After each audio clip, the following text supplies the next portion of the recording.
Hi అండి. చికోడీలు ఈజీగా ఇంట్లోనే బియ్యం పిండితో హెల్తీగా ఎలా రెడీ చేసుకోవాలో చూసేద్దాం. ముందుగా బియ్యం పిండి తీసుకొని అందులో ఉప్పు, కారం మన టేస్ట్కి తగ్గట్టు యాడ్ చేసుకోవాలి. అందులోనే కొంచెం నువ్వులు, ఓమ, కరివేపాకు వేసుకొని మంచిగా ఒకసారి పిండికి అన్నీ పట్టేలా కలుపుకున్న తర్వాత ఇప్పుడు మనమైతే వేడి వేడి నీళ్ళనైతే ఈ పిండిలో వేయాలి. మంచిగా వేడి నీటిని మసలబెట్టుకొని వేడి వేడి నీళ్ళని పిండిలో కొద్ది కొద్దిగా పోసుకుంటూ కలుపుకోవాలి. కలుపుకున్న తర్వాత వీటిలో కొన్ని తక్కువైతే చల్లని నీళ్ళు కూడా పోసుకొని మనం ముద్దలా చేసుకోవాలి.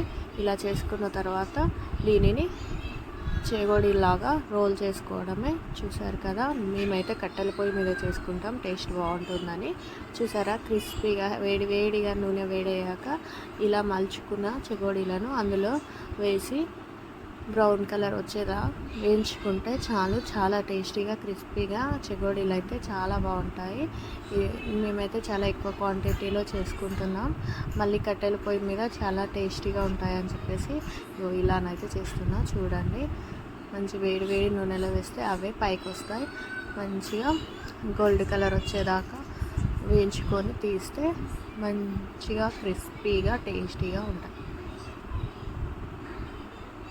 అంతేనండి, సింపుల్గా చెగోడీలు అయితే ఇంట్లోనే రెడీ చేసేసుకోవచ్చు. మేమైతే 2 kgs చెగోడీలు అయితే రెడీ చేసేసుకున్నాం. సింపుల్గా చాలా క్రిస్పీగా చాలా టేస్టీగా ఉంటాయి. ఒక్కసారి ఇలా సింపుల్గా రెడీ చేసుకొని ఇంట్లో నిల్వ పెట్టుకుంటే పిల్లలు అడిగినప్పుడల్లా బయట నుండి కొనివ్వకుండా ఇంట్లోనే ఇలా చేసేసుకొని ఇవ్వచ్చు. చాలా బాగుంటాయి, చాలా క్రిస్పీగా టేస్టీగా, చాలా హెల్దీ.